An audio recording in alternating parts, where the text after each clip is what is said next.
now. So good afternoon, everyone. My name is Divine. I'm the communications coordinator for Yorkshire Humber Art. And I've got with me my colleague, Kate Robinson. She's the knowledge mobilization and the comms lead for Yorkshire Humber Art. Today, our topic is the understanding and exploring for the role of adverse child experience in adolescent mental health, a novel project using Create. Just bear with me. Can you please unmute everyone? Thank you. So our topic today is understanding and exploring the role of adverse child experience in adolescents' mental health, a novel project using creative methodologies conducted across England. So our guest speakers are Dr. Isabelle Butcher. She's the postdoctoral researcher at the University of Oxford, Department of Psychiatry, and our other guest speaker is Harsimran Sansoy. She's the project manager at the University of Oxford and Department of Psychiatry. Please note that this session is being recorded and we will be sending out this recording and later on this week with the evaluation form as well. So to ensure the clear audio experience, I would ask everyone to mute their microphone. And any questions, we'll have time for your questions at the end of the presentation. We will also add the links and in the chat box so you can have a look at it as well for later on. So I'll just hand into Simran and to Isabelle. Brilliant. Nice to meet you all, and thank you ever so much, Divine, for organising having us speak to you today. So we're going to share some slides, and Simran's kindly going to share the slides, and we're going to go through this for the next few minutes. And we'll take all questions at the end, but feel free to write them in the chat, and then we can answer them. So my name's Isabelle Butcher. I'm the postdoctoral researcher, as Divine kindly said, on the Attune project based at the University of Oxford in the Department of Psychiatry, which falls in the Medical Science Division. And my colleague on the call here is Simran Sansoy, and Simran is a project manager of the Attune project. So the Attune project started in October 2021 and it will run until August 2025. And what the Attune project is really focused on is adverse childhood experiences. So before we get into the details of the project, adverse childhood experiences are really sadly quite prevalent within the UK and globally. So we know that those who've experienced ACEs, as we're referring to them, are 2 times more likely to develop liver disease, they're 5 times more likely to have had underage sex, they're 7 times more likely to be alcoholic, and 10 times more likely to inject drugs. And what these statistics sadly show us is that the experience of adverse childhood experiences can have a huge impact on not only the physical but also mental health outcomes. And these are just some of the adverse childhood experiences that globally have been reported, which some of you may be aware of. It's really important to note, for the purpose of this project, we will refer to them as ACEs.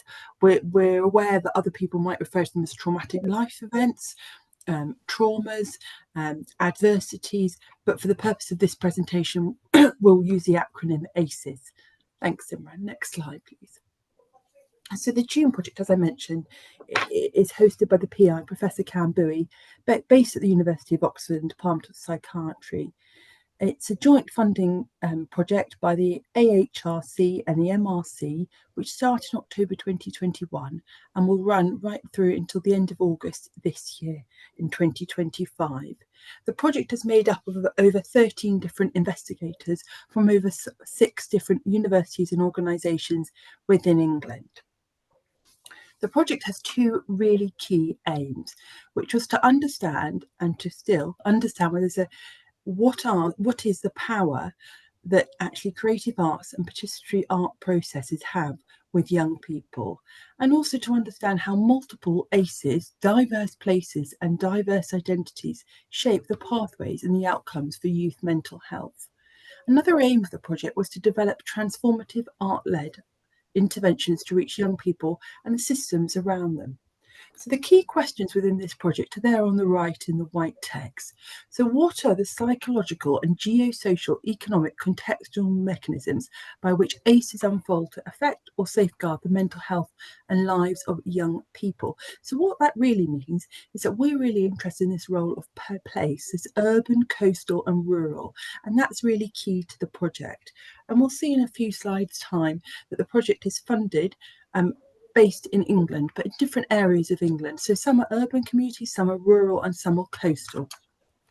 A second key aim of the project was to understand, are co-designed, youth-informed arts and game interventions acceptable and feasible for the mental health of young people who may have experienced adverse childhood experiences. It's really important to note that this project is not an interventional trial, it's not an RCT. It's a way of gathering information about possible adversities that young people may have experienced and understanding whether creative arts has the power to help elicit information about possible ACEs and to understand whether co-design practices are possible within this group of people. As you can see on this slide, we're focused in on those people aged between 10 to 24. And that's how we're defining, as other researchers globally are, adolescents. Thanks, Simran. So as you can see, there's work packages within the Tune project. Oh, sorry. 6 work packages in the Tune project. Now, this slide always looks so nice and neat, but actually the reality is in with the many multi-site projects, there's lots of overlap. So work package 1 was led by a colleague at Falmouth University, which was a co-discovery of experience as evidence. That means we use creative arts workshops, animations, zines, performance arts, and other methods of understanding and adverse childhood experiences young people may have experienced, creating of photos, collages. Work package 2 was really focused on the modelling of risk and resilience, and that's using large data sets based and held within England that have pre-gathered information on adverse childhood experiences and mental health and physical health outcomes for young people. And that's gathering quantitative data based at Queen Mary University. Work package 3 is led by our colleague at University of Leeds, Siobhan, and that's using experience-based co-design to create a mental health resource that is trauma-informed for young people, adults and professionals working with people who may have experienced adverse childhood experiences. Work package 4 is led by Professor Eunice Marr, who's Pro-Vice Chancellor at University of Surrey, and that's the co-design and evaluation of a digital game. So Simran will tell you in a few moments' time, we've created a series of 4 serious mini games. They're called serious games in that they have a potential health benefit. Work package 5 is led by a colleague, Paul McCrone at University of Greenwich, and that's the economic modelling of ACEs. So what is, we know about some of the outcomes of ACEs, but actually what is the economic impact of this? And so Paul is doing models based on this. And work package 6 is led by Professor Kambui, and that's the learning dissemination and pathways to impact.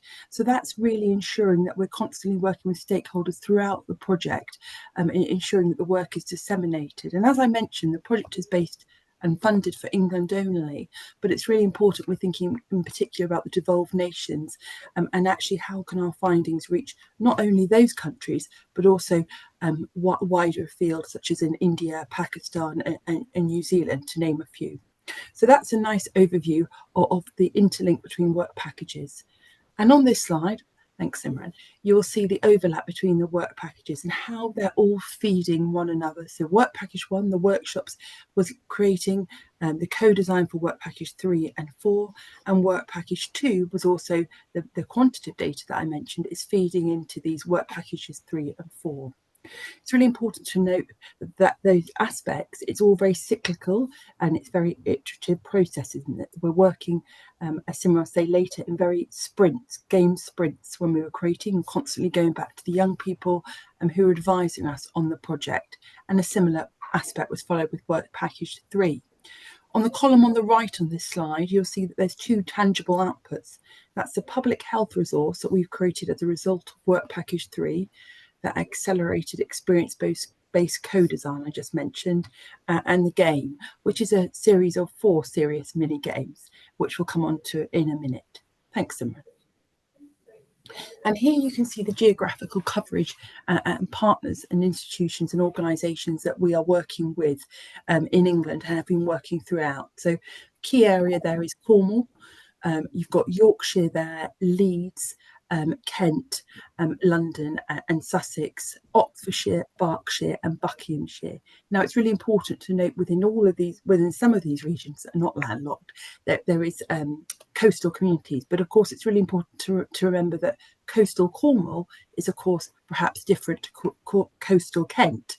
And so within each of these geographic regions, we've been working with different partners. For example, if we go up to Yorkshire and Leeds, we've been working with the traveller community in Yorkshire who've participated in the project and have taken part in the co-design, and that's been really interesting. If we think about Buckinghamshire, Berkshire and Oxfordshire, we've been working with other projects such as the Oxwell Data Project, looking at the impact of mental health on school-aged children.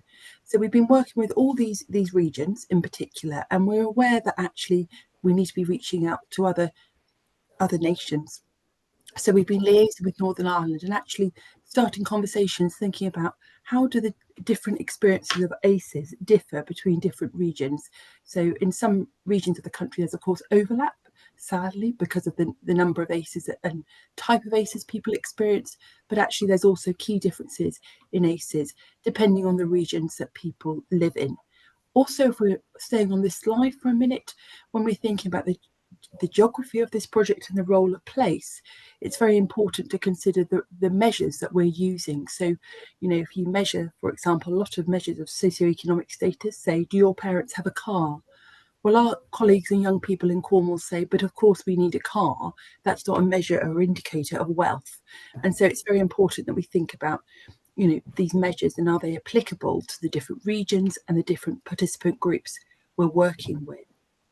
Within each of these regions, while we're on this slide, it's important to note that there is a young person's advisory group. That's called a YPAG, as you can see written. So we work with a YPAG based in the centre of Leeds, which has young people from across Yorkshire, one in Cornwall, one in Oxfordshire, one in Kent, and one in Sussex and London. And that's been really crucial because they've commented on every aspect of the project at every stage that we're at.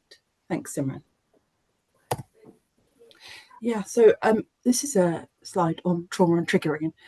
So Cam Bowie and myself wrote this short commentary piece in the Lancet Psychiatry, and I don't often share this full page on the slide, but I think it's very important because when we were designing this project and gaining ethical approval, lots of colleagues and clinicians working in settings were saying, but you can't ask people about trauma.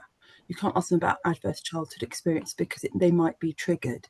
And actually, you know, it is really important that we do ask them about adverse childhood experiences because then we can know what they may have experienced. And actually, only by knowing what they've experienced can we then go on to help them.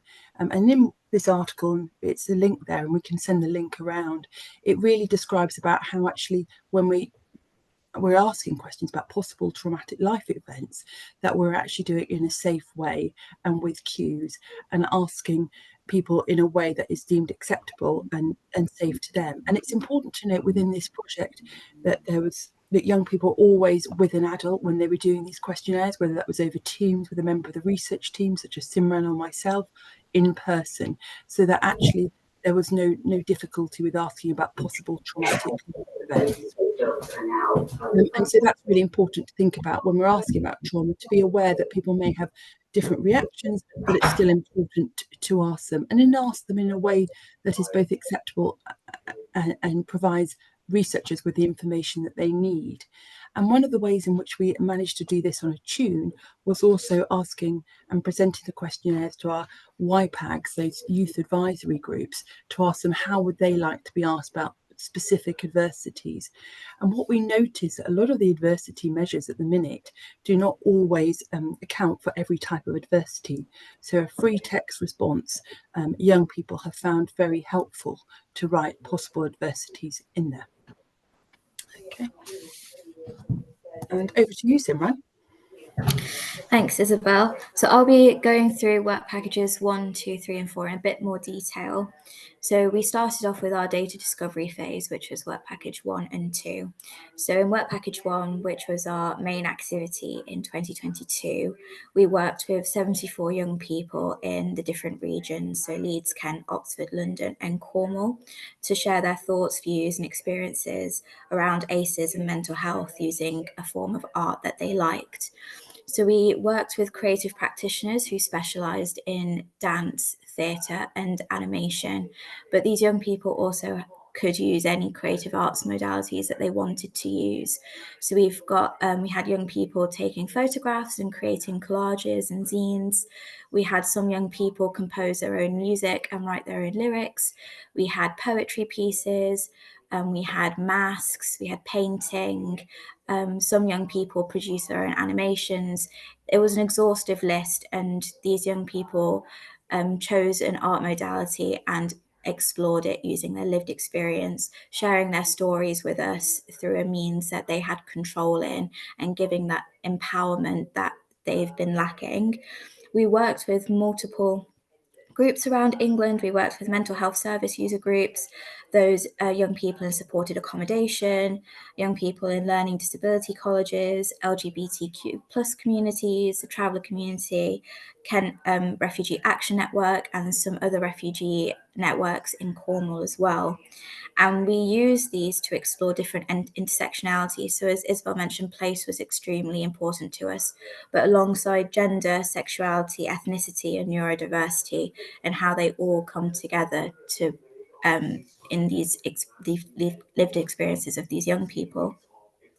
The methodology varied. So on average, what we did was have one workshop a week over a period of 6 to 8 weeks with these young people, which allowed us to build that trust and community and build that relationship with the young people, but also the organisation that they're involved with. But there were some organisations that we had to do an accelerated workshop within a week or even a weekend, purely because of capacity and the needs of the young people. So with all of these works, we managed to produce a wide collection of art pieces, as you can see in the different modalities. For example, the painting of the key was done by a refugee in Kent who was living in a shared accommodation but didn't have a key to her own room. And this scared her and was one of the main stresses in her life, because she could hear that other people were accessing the accommodation, and she was constantly worried that somebody would come into her room while she was there or while she was away. So that was a very powerful piece. And then we always made sure that we always went back to the young people after they finished producing their artwork, to make sure that we took their story and their narrative of the piece and made sure that was recorded through interviews and focus groups, rather than the researchers imposing our own impression of what the young people were trying to convey through the paintings. So this triangulation of going back to the young people after the workshops to make sure that their voice was carried on throughout the project was incredibly important, to make sure that they were also feeling this sense of power and control in their work. So this went, we also asked young people how they defined ACEs. So as Isabelle mentioned, we had that free text box during the questionnaires, but then there were some things that also came out organically during the interviews that we did with the young people. So some of them were common that we expected, but then there were some that were new. So things such as identity crises or identity-based abuse, masking, teen pregnancy, online abuse and cancel culture.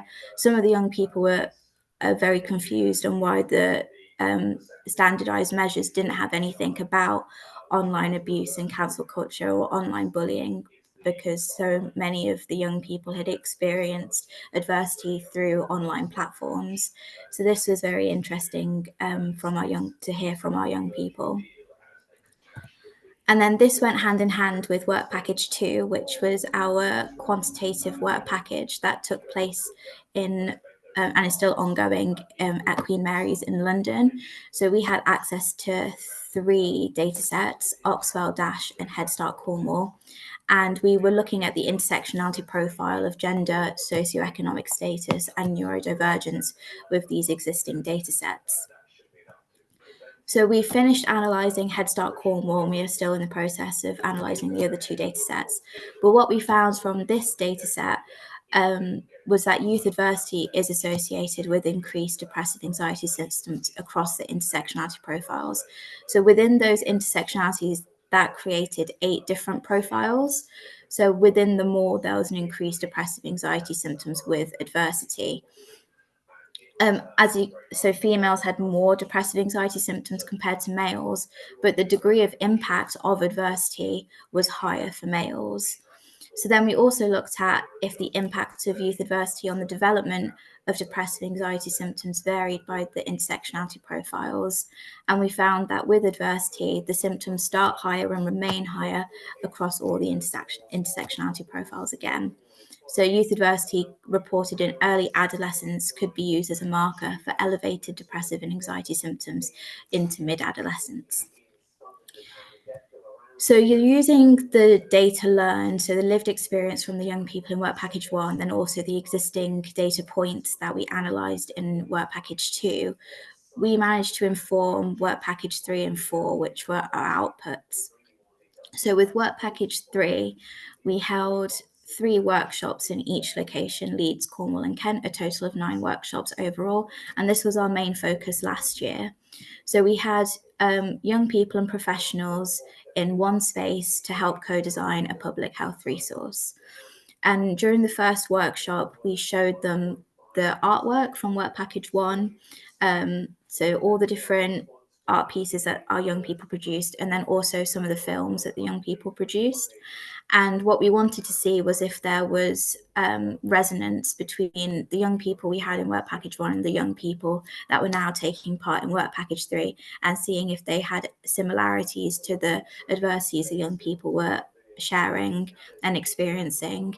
And if there were similarities, what were they? And if there were differences, why were there differences? But what we found was that young people across the board completely resonated with all the artworks that had been produced. And we noticed that invalidation was a consistent theme that had emerged completely organically through conversations, whether the young people recognized it as invalidation or not. They were describing experiences with adults, with teachers, with peers, where they felt invalidated, but they were describing it as different feelings. So once we had pointed this out, it was a common theme that consistently came up. We decided to focus our co-designed resource on being about validation. So the next 2 workshops were then focused on validating voices, our resource, which is currently with 10 organisations across England in its evaluation phase. So this tells you a bit more about the process. So as I mentioned, sharing the data from Work Packages 1 and 2 and hearing from the young people about what they think would help in their organisation, and then responding to that need, and then leading to creating the resource and trying it out and learning together in a test and learn phase. So this is kind of what the resource looks like. It's a deck of cards with an instruction set at the beginning, but then it's split into past, present and future with different themes. So exploring different scenarios that young people have faced. These are all very real examples that our young people have shared with us throughout the project. And there is a scenario on the front of the card of a lived experience that a young person is going through. Then we've added questions at the bottom to help engage discussion with a validation skill, whether it be listening, curiosity, acceptance, for example. And it's a very versatile resource. It can be played in a group setting. It can be done in a classroom setting. It could be done one-on-one, and it could also be done with professionals amongst themselves, or with young people amongst themselves, or a mixture of both. And then once those conversations have been had and people have engaged with the topic, you flip the card around and there is another little bit of information about this young person on the back. And it's, does this information make a difference? Why does it make a difference? And also the importance of acting in a validating manner, no matter what information you do know, because in most senses, there are always going to be occasions where you don't know the full story about the young people and what they're going through. So the importance of always acting in a validating manner because you don't know what could be going on in their lives. So the different cards focus on a range of different scenarios. So for example, this is all about self-harm. There are also ones about identity crises, the trans community, sexuality, racism. The list is pretty extensive. So as mentioned, this is now going through an evaluation, which should finish around March, April. And it's also supported by forum theatre videos. So during the workshops that we had, we used lived experiences that the young people willingly shared to then act out the scene in front of the rest of the workshop. And they acted it out in an invalidating manner. So the young person would play alongside a researcher. And we would then pause the scene and ask the audience why it was invalidating. Was it the tone that was used? Was it the body language? Was it the specific words? Was it the action that was taken? And then once we've had that discussion as a group, we then replay the scene in the validating manner. And both the young people and professionals found it incredibly powerful seeing it played out in front of them, that we had to incorporate that into the resource.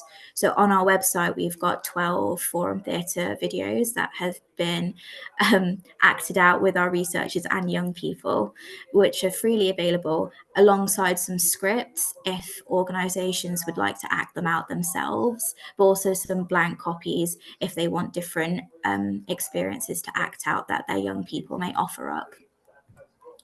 Simran, sorry, could I just ask, some people are getting some background noise, but I think you're the only one that's off mute. Have you got any like radio or telly or anything on in your room? I can hear something ever so slightly, but if not, it's fine. It's just I'm trying to work out if anyone else, because no one else is on. I think everyone else is muted. Let me have a quick look.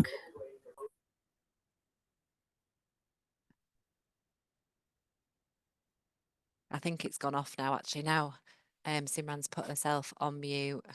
So I think it was just some, sorry, apologies for that. I think it was just something coming from Simran's room, but we'll get that sorted.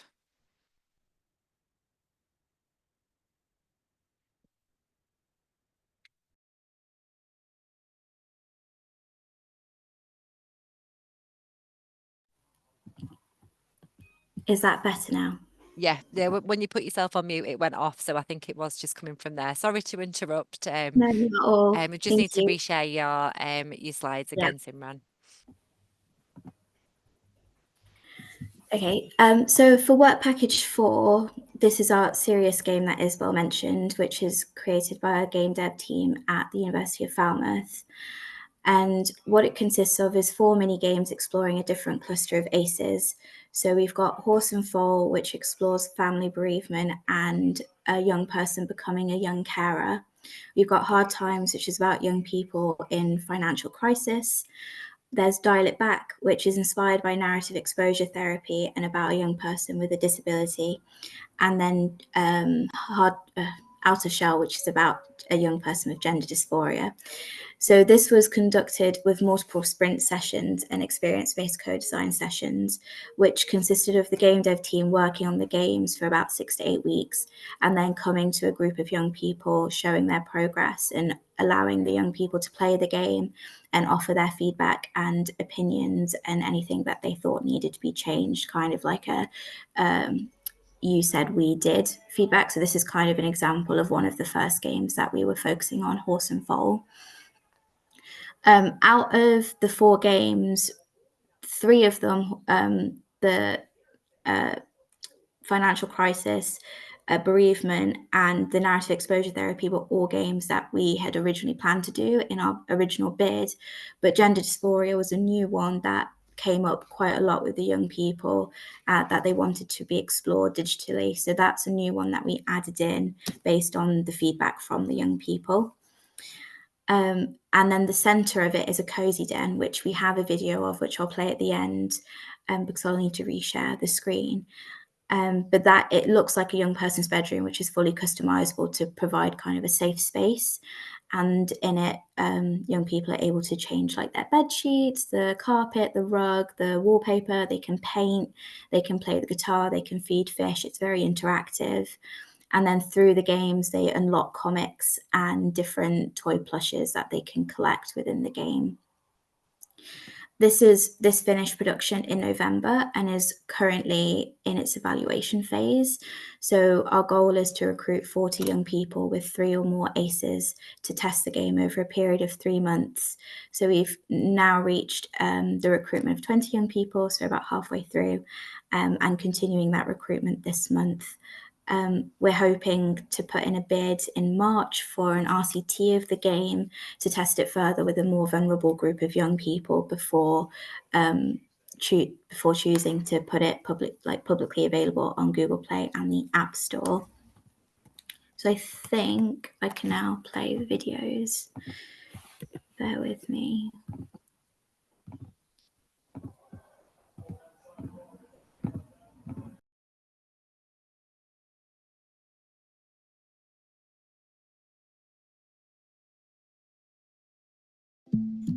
Hi everyone, and welcome to The Cozy Den. I'm Jamie, one of the artists on the project.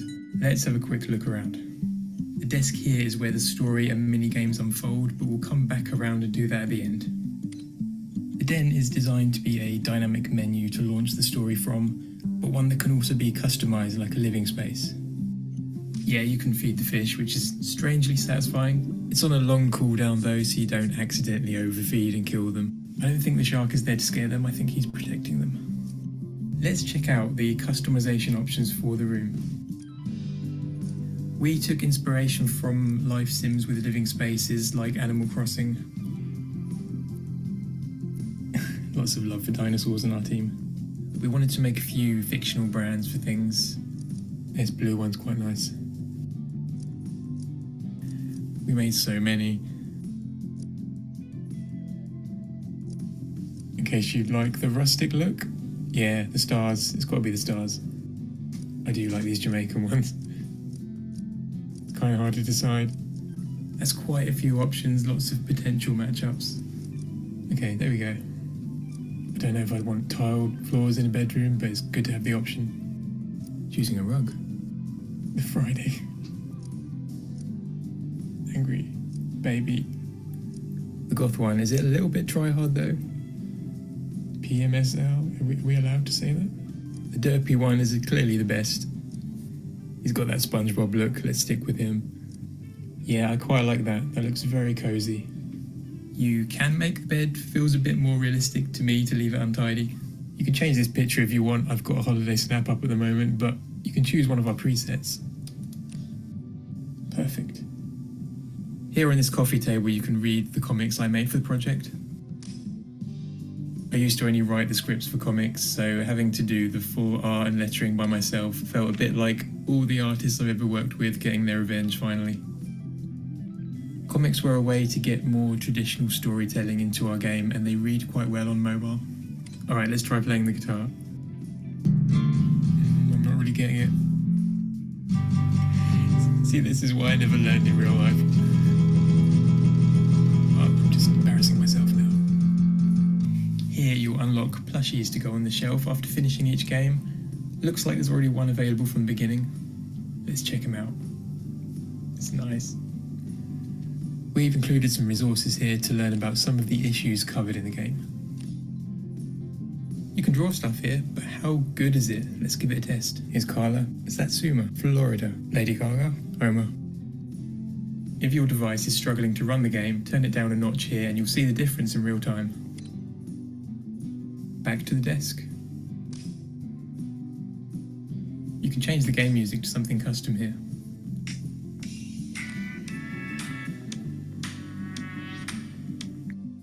The characters Carla, Mina, Flo and Ollie will text you wanting a chat. You can read through that conversation with them and this unlocks their respective games on the corkboard. And there's a secret game to play on the PC. Okay, I'm going for the high score today. I'm actually having a good time with this. Oh, I love his little shoes going up and down. This is probably the best and also worst thing I've ever made, to be honest. What are the ghosts? I don't remember what the ghosts are. it's getting serious now. It's a good high score to end on. So like I said, just go to this corkboard to launch one of the games once the text messages have been read for that character. I won't run through the minigames here, but they take on serious subjects like grief, gender dysphoria, forced guardianship, poverty, neurodiversity and disability. And that's it from me. Thanks for watching.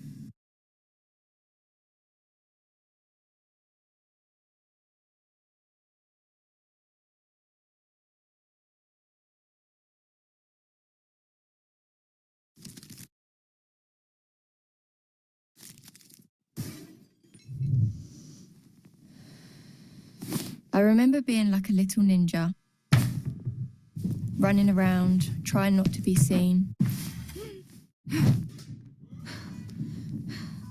I got used to saying and doing as little as possible.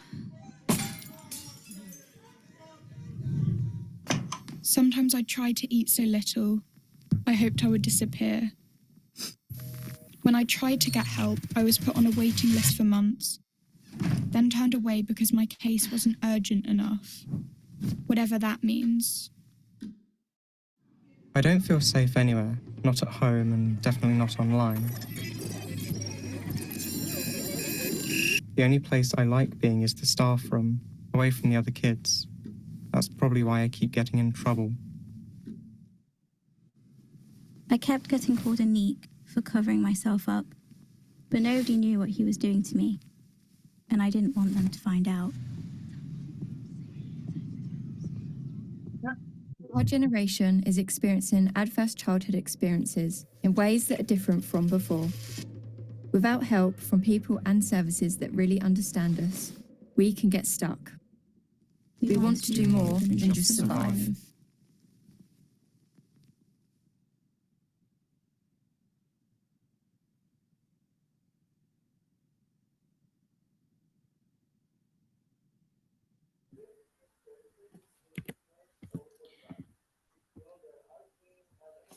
So that last video was a collaboration we did with Aardman Animation using the lived experience data from Work Package 1, and our young people had the experience of doing the voice acting for it at their headquarters in Bristol, which was very exciting. But thank you for listening, and I think we'll probably open it up for questions now.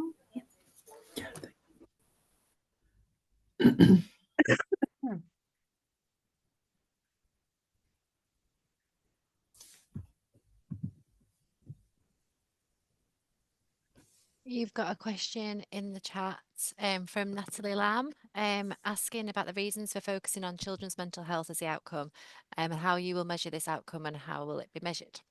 And Natalie, if you want to add anything to that, that's fine. I'll ask Isabelle and Simran to answer that.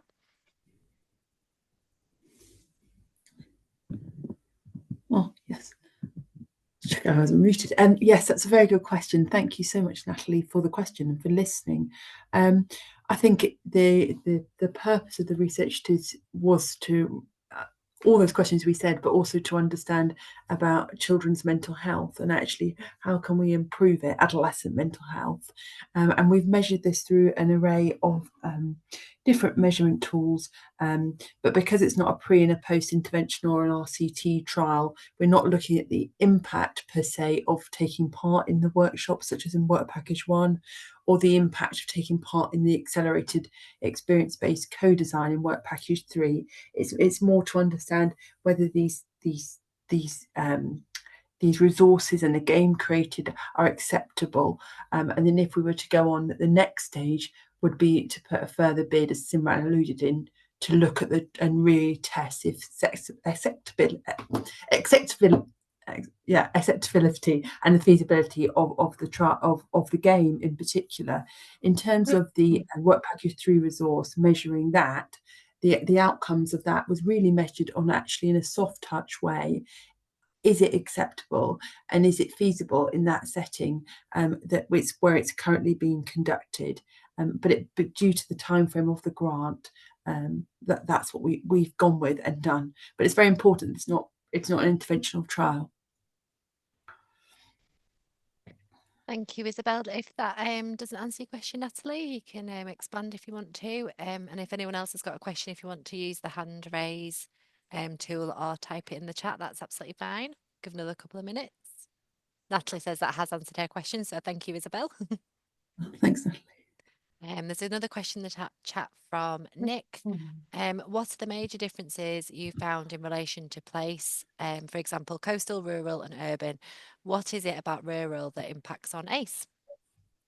Yeah, thanks, Nick. That's a great question. Simran, do you want to answer that question? I think you'd be best suited to answer the question, to be You want me honest. to answer that question? I think one of the major differences that we found in relation to the role of place is individuals' access to. It sounds very simple, really, Nick, but individuals' access to support through. In rural areas such as the young people we work with in Cornwall and the participants, it's very hard for them to access not even support services, purely to do social activities with young people is very, very challenging. So they often feel isolated and excluded by ways of transport, not enough ways to get anywhere. There isn't enough support in rural areas. And in terms of and that's really differs, because actually the people we've seen in rural Yorkshire say similar things. The transport is a big hindrance to accessing any form of support, but also just meeting like-minded individuals is quite challenging when you're dispersed across a very rural county in many ways. So that's one of the things that we found when we were doing the experience-based co-design workshops in Work Package 3. We did them within each region, so in Cornwall, in Kent, and in London and Yorkshire, and that ensured that all the young people could actually come if they wanted to and were able to the workshops. We really went into their own communities and did them there to ensure that we weren't just in the middle of the city in Leeds and only getting those people that could get there. I think there's more work to be done on the role of place. And I know there's lots of work going down at Bristol on that in the NIHR arc there. But I think it'd be interesting to see the access to the game if we were to go on and develop that in the next funding round, how that would differ between the differences in different communities. Does that answer everything, Simran? Well, I was also going to add, we had this conversation about green places as well. And we found that young people in Work Package 1 seemed to, whether they knew it or not, intentionally seek out nature as a way to self-regulate, as a way to self-regulate and collect themselves. But then obviously those in urban environments would talk about how nature does help them, but just that they didn't have access to any green spaces nearby. That was an interesting difference. Then also different areas experiencing different things. So food poverty was huge in Cornwall, and young people were coming to workshops purely because we were offering things like pizza. And then we ended up giving out food vouchers because we're partnered with Young People Cornwall. So we managed to provide food vouchers for young people who were having difficulty. But yeah, each region had their different challenges, which was also very interesting. That's great. Thanks both. There's another question in the chat from Kevin saying, talking openly about ACEs can be, I think it's tough. So I applaud your taking this novel approach. And Kevin wants to know, were there any surprises or unexpected findings you ran into for this project?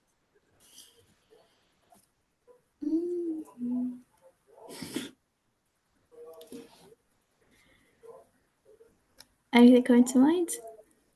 Oh, me? Oh, yes. I think it's a very good question. It makes you think it's been such a long time. But I think one of the things that wasn't a challenge, but it was just a way of working in that the team, the investigator team is made up of psychiatrists, clinicians, teachers, all sorts of individuals, and so from different disciplines. And so one of the ways in which it's just being mindful how different researchers from different academic disciplines work, for a start, and that some people favour writing book chapters in their discipline over writing papers, but also and then also recognising that you need to disseminate the research in blog posts and on social media. So it's basically ensuring that you're communicating in an accessible way to all audiences. One of the challenges first off we had, Nick, the very start, which led to that trauma and triggering paper, was that lots of people were hesitant, stakeholders, to ask adult stakeholders and professionals to ask young people about possible adverse childhood experiences. That was really tough, and it kind of was a bit of a surprise to us in that the literature's been done globally, internationally, some of you know, on ACEs. So there was a little bit of hesitance and reticence from colleagues. So once we really worked with them, built up those working relationships and explained why we need to ask them about possible adversities, it was a little bit easier, but we really had to engage stakeholders at that the very first stages. However, that said, the young people didn't question why they were being asked about any possible traumas at all. So that's quite interesting in itself, and whether young people between the ages of 10 and 24 are now more au fait with talking about possible traumas is something in itself. But yeah, that was the main challenge in its way. And also, as Simran alluded to, Kevin, one of the challenges was ensuring that we're reimbursing people and paying them for their time in the way that they want to be paid. Some people don't want to be paid via back transfer. They'd rather a voucher, they'd rather just pizza, whatever it is, making sure that they're not out of pocket, and they are reimbursed in a way it's acceptable to them. And one of the young people group really spoke to the idea that the Amazon vouchers are good because you could buy food, you can buy hygiene, you can buy any number of products, books from there, and so it's a more inclusive way. So yeah, it's just adapting to the population that we were working with. The one thing that I found interesting was from work package 2, the quantitative analysis.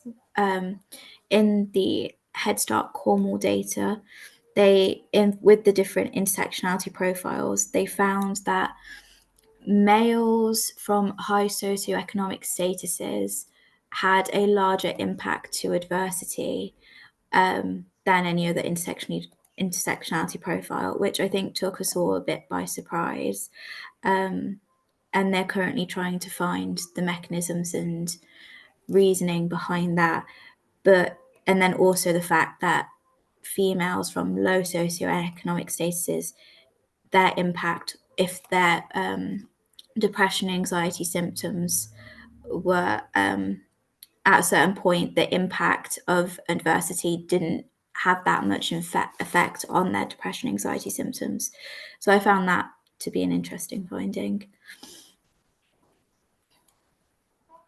That's lovely. Thank you. We've got a comment in the chat from Julie saying that thanks for sharing. It's really interesting to hear the voices and how they feel that what we determine as ACEs has shifted for them. Julie's also happy to promote your work through the School and Public Health Nurses Association. So I'll take that information for you and send it on. Then we've got a question in from Jing Jang saying, thank you for sharing an interesting and important project. Does the project explore or measure any ACEs related physical issues, for example, chronic diseases like asthma?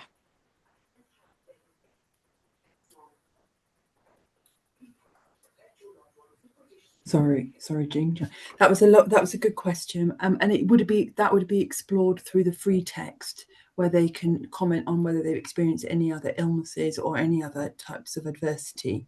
So if they were to define a chronic illness as that, then they could put that down. Absolutely. That's lovely. And then just some more, we've got lots of lovely messages saying it's really interesting, and thank you very much. Has anyone got any more questions? We've got about 10 minutes left if you have.